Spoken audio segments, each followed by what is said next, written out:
Hi there, welcome to Cook in the Kitchen with me, your host, Mark Cooke. Oh, that's a terrible pun. Anyway, you may know me as one of the organisers of Aircon, but today I'm here to review Murano. Murano is a game from Mayfair Games, published back in 2014 from the design duo of Incus and Marcus Brand. It plays 2 to 4 players and takes about an hour to an hour and a half. The theme is all around the island of Murano, which is in the Venice Lagoon, and it kind of features the glass factories that island is well known for that make colourful glass, as well as little gondolas and gondoliers that Venice is well known for itself. One thing I really like about the game is that it can sit on my shelf of games of places I've been to, that includes Alhambra, Murano, Monopoly Huddersfield and Terraforming Mars.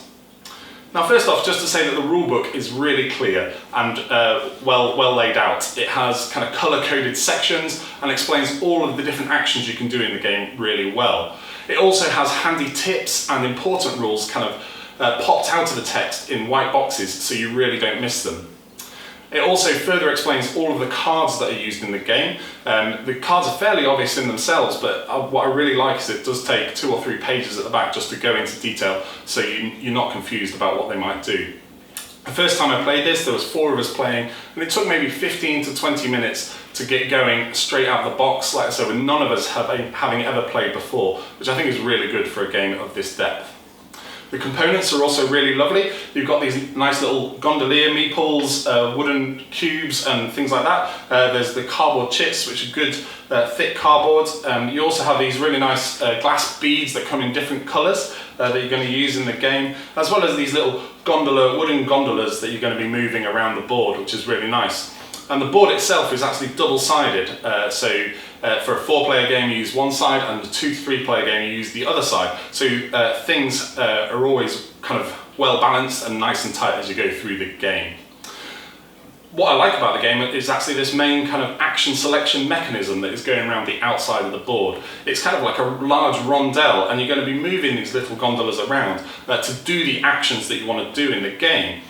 And things, like I said before, are quite tight, so you have to really balance your money well and kind of really think ahead and plan what you want to do. But that can obviously change. Everybody else is moving these little gondolas around as well to do the actions that they want to do.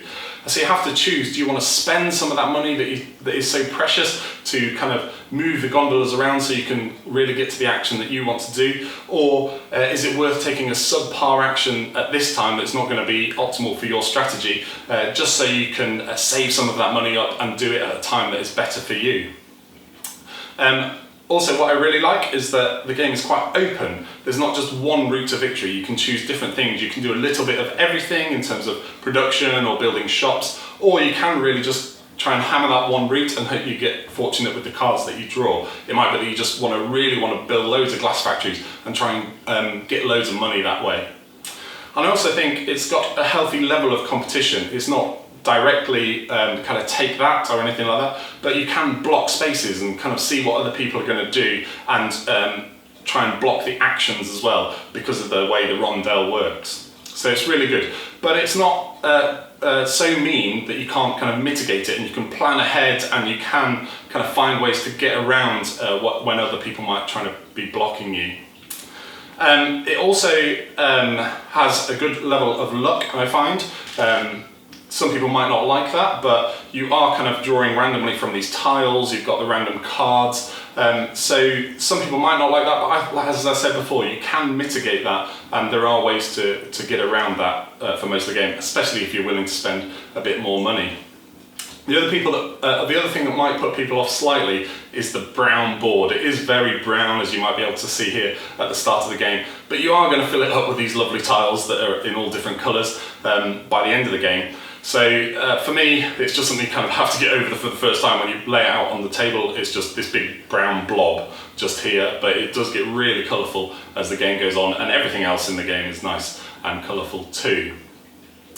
So for me, it's a game that I would really recommend. I don't think it has enough fans. I don't really see it being played that much, which is why I wanted to bring it to your attention today.